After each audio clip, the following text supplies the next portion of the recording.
অবৈধ ঘোষিত হলো সেদিন থেকে সারা দেশের শিক্ষার্থীরা শান্তিপূর্ণভাবে তাদের সাংবিধানিক অধিকারের চর্চা করে আসছে। আমরা খুবই যৌক্তিক একটি দাবিতে শান্তিপূর্ণভাবে আন্দোলন করে আসছিলাম। বাংলাদেশ কখনো এত বড় স্কেল কোন মুভমেন্ট, কোন প্রকার জ্বালাও পোড়াও, অগ্নিসংযোগ, ভাঙচুর ছাড়া দেখেনি। শিক্ষার্থীরা একটি নজির সৃষ্টি করেছে শান্তিপূর্ণ আন্দোলনে। কিন্তু আমরা কি দেখলাম? প্রশাসনের পক্ষ থেকে, ক্ষমতাসীন ছাত্র সংগঠনের পক্ষ থেকে আমাদের আন্দোলনকে, শিক্ষার্থীদেরকে উস্কে দেওয়া হলো। সারা দেশে মর্মান্তিক ভাবে আমাদের আন্দোলনকারীদের উপর হামলা করা হলো। আজ দুঃখের সাথে বলতে হয়, আমার ক্যাম্পাসের বোনেরা, আমার ক্যাম্পাসের ভাইয়েরা যখন তার ক্যাম্পাসের ভেতর একটি যৌক্তিক দাবিতে কর্মসূচি পালন করে, তখন বাসে করে, ট্রাকে করে আসা টোকাইরা তাদের উপর হামলা করার ধৃষ্টতা দেখাতে পারে। আমরা এই ঘটনার তীব্র নিন্দা ও প্রতিবাদ জানাই। যে ভিসি এবং প্রক্টর আমার বোনদের নিরাপত্তা দিতে পারেনি, আমরা অতি দ্রুত তাদের বিরুদ্ধে যেন ব্যবস্থা নেওয়া হয় এবং আমাদের পক্ষ থেকেও তাদের বিরুদ্ধে ব্যবস্থা নেওয়ার ঘোষণা দেব।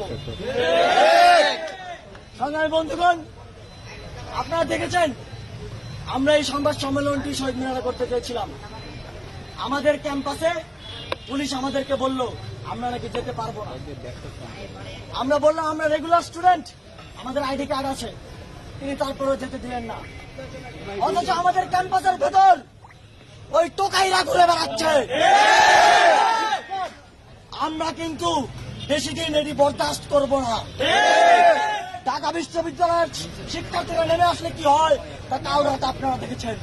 টোকাইদের ঠিকানা এই ক্যাম্পাসে হবে না, এই টোকাইদের ঠিকানা এই ক্যাম্পাসে হবে না, এই ক্যাম্পাসে হবে না, টোকাইদের ঠিকানা এই ক্যাম্পাসে হবে না, সন্ত্রাসীদের ঠিকানা এই ক্যাম্পাসে হবে না। সন্ত্রাসীদের ঠিকানা। এই কর্মসূচি উদ্যোগ নির্দেশনা করেন আমাদের অন্যতম সমন্বয়ক নাইব ইসলাম। আপনারা আজকে সারাদিন দেখেছেন কি হয়েছে।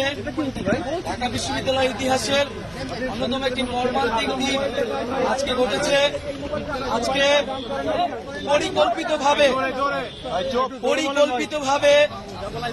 বহিরাগত অছাত্র এনে এই বৈষম্য বিরোধী খবর পেয়েছি 2 শতাধিকের উপরে আমাদের আহত হয়েছে এবং যার মধ্যে 20 থেকে 25 জনের অবস্থা খুবই ক্রিটিক্যাল। আজকে যখন ঢাকা বিশ্ববিদ্যালয়ে হামলাটি হয়েছে তখন আমরা বিশ্ববিদ্যালয়ের প্রক্টরের নীরব ভূমিকা দেখেছি। আমরা এই প্রক্টর চাই না, আমরা প্রক্টরের কাছে জবাবদিহি চাই যে এই প্রক্টর কি করে। যে প্রক্টর থাকতে ক্যাম্পাসে অছাত্ররা এসে, বহিরাগতরা এসে শিক্ষার্থীদের উপর হামলা করে এবং শুধু ঢাকা বিশ্ববিদ্যালয় আজকে সারা দেশে বিভিন্ন বিশ্ববিদ্যালয়ে শিক্ষার্থীদের উপরে হামলা করা হয়েছে। আমরা মনে করি এই হামলা পরিকল্পিতভাবে ঘটানো হয়েছে। আমরা গত কয়েকদিন ধরে বলছিলাম যে সরকার, আইন শৃঙ্খলা বাহিনী এবং সরকার দলীয় ছাত্র সংগঠন পরিকল্পনা করছে এই আন্দোলনকে দমন করার জন্য, সহিংসভাবে এই আন্দোলনকে দমন করার জন্য। কিন্তু আমরা স্পষ্টভাবে বলতে চাই এইভাবে সহিংসভাবে এই আন্দোলনকে দমন করা সম্ভব নয়। এবং আজকে যে আমাদের কর্মসূচি ছিল, প্রধানমন্ত্রীর যে বক্তব্য, শিক্ষার্থীদের প্রতি অপমানসূচক বক্তব্য, সেই বক্তব্যের প্রত্যাহারের দাবিতে কিন্তু আজকে আমাদের কর্মসূচি ছিল। আমরা এখনো আজকে এই প্রেসিডেন্ট থেকে বলতে চাই, প্রধানমন্ত্রীর যে বক্তব্য, সেই বক্তব্যকে কিন্তু আমরা প্রত্যাহার করি, আমরা প্রত্যাখ্যান করি এবং আমরা নিন্দা জানাই যে প্রধানমন্ত্রী হয়ে সরকারের সর্বোচ্চ জায়গা থেকে আমরা আশা করেছিলাম তিনি দেশে এসে কোটা সংস্কারের যৌক্তিক সমাধানের একটা পথ দেখাবেন। তা না করে তিনি কোটা সংস্কার আন্দোলনকারীদের প্রতি যে কটূক্তি করেছেন, রাজাকারের নাতি বলে ইঙ্গিত করেছেন, এটি নিন্দনীয় এবং এর জন্য তার প্রকাশ্যে ছাত্র সমাজের কাছে দুঃখ প্রকাশ করা উচিত। এবং আমরা একই সাথে দেখেছি যে প্রধানমন্ত্রী শুধু আমাদের নিয়েই নয়, আমাদের শিক্ষকরা যে আন্দোলন করছে সেই শিক্ষকদের আন্দোলন নিয়েও কটূক্তি করেছে।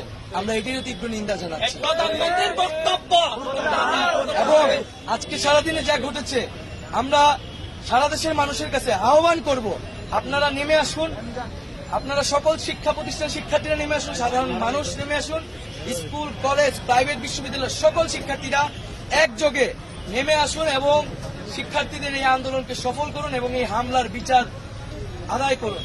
আগামীকাল আজকের যে হামলা, সেই হামলা এবং প্রধানমন্ত্রীর বক্তব্যের প্রত্যাহার এবং আমাদের যে এক দফা দাবি কোটা সংস্কারের, তার দাবিতে আগামীকাল বিকাল 3টায় সারা দেশের সকল ক্যাম্পাসে বিক্ষোভ মিছিল এবং সমাবেশ অনুষ্ঠিত হবে। এবং সারা দেশের সকলকে আহ্বান করব যে আপনারা এই বিক্ষোভ মিছিল সমাবেশে সাধারণ মানুষকে অংশগ্রহণ করিয়ে এই মিছিলকে বড় গণজমায়েত তৈরি করুন এবং বৃহত্তর গণ আন্দোলনের দিকে আমাদেরকে যেতে হবে।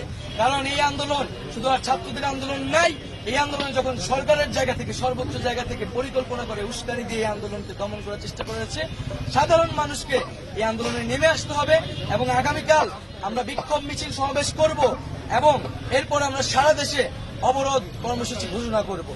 সবাইকে ধন্যবাদ জানাচ্ছি আজকে যারা মিডিয়া কর্মীরা এখানে এসেছেন। এবং আবারও আমরা বলছি যে আগামীকালকার বিক্ষোভ মিছিল প্রথম থেকে বলে এসেছি যে আমাদের আন্দোলন মুক্তিযুদ্ধের যে মূল মন্ত্র সাম্য, মানবিক মর্যাদা এবং সামাজিক সুবিচার, সেই মূল মন্ত্রকে ধারণ করেই কিন্তু আমরা বৈষম্যের বিরুদ্ধে আন্দোলন করছি। আমরা মনে করি 56% ফলে এখানে আসলে এটি বলার কোনো সুযোগ নেই যে আমরা মুক্তিযুদ্ধের বিরুদ্ধে কথা বলছি।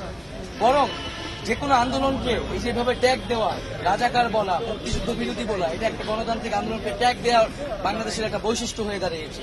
সেই জায়গা থেকেই কিন্তু সরকারের জায়গা থেকে এই ধরনের কথা বলা হয়েছে এবং এই আন্দোলনের সাথে কিন্তু রাজাকার শব্দের কোনো ধরনের সম্পর্ক ছিল। এই সম্পর্কের সূত্রপাত কে ঘটিয়েছে? এই সম্পর্কের সূত্রপাত কিন্তু স্বয়ং প্রধানমন্ত্রী ঘটিয়েছে। তিনি কিন্তু আন্দোলনকারীদের রাজাকারের নাতিপুতি বলে ইঙ্গিত করেছে। তখন ছাত্ররা পাল্টা জবাব দিয়েছে, আমরা আমাদের আন্দোলন যৌক্তিক এবং ন্যায়সঙ্গত, রাজাকার বলা হোক না কি বলা হোক তাতে আমাদের কিছু যায় আসে না, আমরা জানি আমরা ন্যায়সঙ্গত আন্দোলন করছি, আমরা সেই আন্দোলন চালিয়ে যাব। এবং এখানে তৃতীয় পক্ষের সুযোগের ঢুকার কোনো সুযোগ নেই। আমরা সবসময় বলছি শিক্ষার্থীদের একটা যৌক্তিক দাবি পূরণ করে দিলে এই আন্দোলন শেষ হয়ে যাবে। এখানে তো দাবি পূরণ না করে তারা কেন এই ধরনের কথা বলতেছে, এটাই আমাদের কাছে বোধগম্য হচ্ছে। আমরা এই বিষয়ে এখনো অথেন্টিক খবর পাইনি, এই জন্য আমরা এই বিষয়টি ঘোষণা করিনি। আমাদের অফিসিয়াল জায়গা থেকে ঘোষণা করা নেই। অনেকে এই বিষয়ে বলেছেন, আমরা এই বিষয় খতিয়ে দেখবো। আপনাদের জায়গা থেকে যদি সঠিক ইনফরমেশন থাকে আমাদেরকে দিয়ে সহায়তা করবেন। ক্যাম্পাস তো অবশ্যই নিরাপদ না এবং আপনারা দেখলেন যে আমরা ক্যাম্পাসের শিক্ষার্থী হয়েও আমরা শহীদ মিনার যেতে চেয়েছিলাম, আমাদেরকে বাধা দেওয়া হয়েছে। এখানে অছাত্রদের এসে তারা হামলার সুযোগ করে দেওয়া হচ্ছে, কিন্তু যারা আন্দোলনকারী তাদেরকে কিন্তু ক্যাম্পাস যেতে বাধা দেওয়া হচ্ছে এবং হলের ভিতরেও নানা ধরনের সমস্যা তৈরি করছে, প্রশাসন সমস্যা তৈরি করছে। আমরা স্পষ্ট বলতে চাই এবং শিক্ষার্থীদের প্রতি আহ্বান থাকবে, আজকে আপনারা প্রতি হলে প্রতিরোধ গড়ে তুলবেন। যেসব হল ক্যান্ডিডেটরা, যেসব নেতারা আপনাদের উপর আঘাত করেছে, আমাদের বোনেদের উপর আঘাত করেছে, তাদেরকে কিন্তু আপনারা হলে ঢুকতে দিবেন। এই হল শিক্ষার্থীদের হবে, এই হলে কোন অছাত্র, কোন সন্ত্রাসীদের জায়গা হবে না। আমরা অলরেডি দেখেছি অমরে কিছু হল, শহীদুল্লাহ হল, তারা কিন্তু হলে অবস্থান নিয়েছে এবং তারা প্রতিজ্ঞা করেছে, প্রতিরোধ করছে যে হলে যারা তাদেরকে হামলা করেছে, যেসব সন্ত্রাসীদের তাদেরকে হলে ঢুকতে দেওয়া হবে। সকল হলে আপনারা এই প্রতিরোধ তৈরি করুন। হল যারা নেতা তারা যাতে ক্যাম্পাসে ঢুকতে না পারে। চাপাটি ব্যবহার হয়েছে, ইটপাটকেল মারা হয়েছে, রামরাজ ব্যবহার হয়েছে, টাকা গুলির শব্দ আমরা শুনেছি, কিন্তু কেউ গুলিতে আহত হয়েছে এ বিষয়ে আমাদের কাছে। এখন ছাত্ররা হলে ফিরে যাবে, হলে অবস্থান নেবে এবং হল ক্যান্ডিডেট যারা আজকে হামলায় জড়িত ছিল, সন্ত্রাসী তাদেরকে হলে ঢুকতে দেওয়া হবে।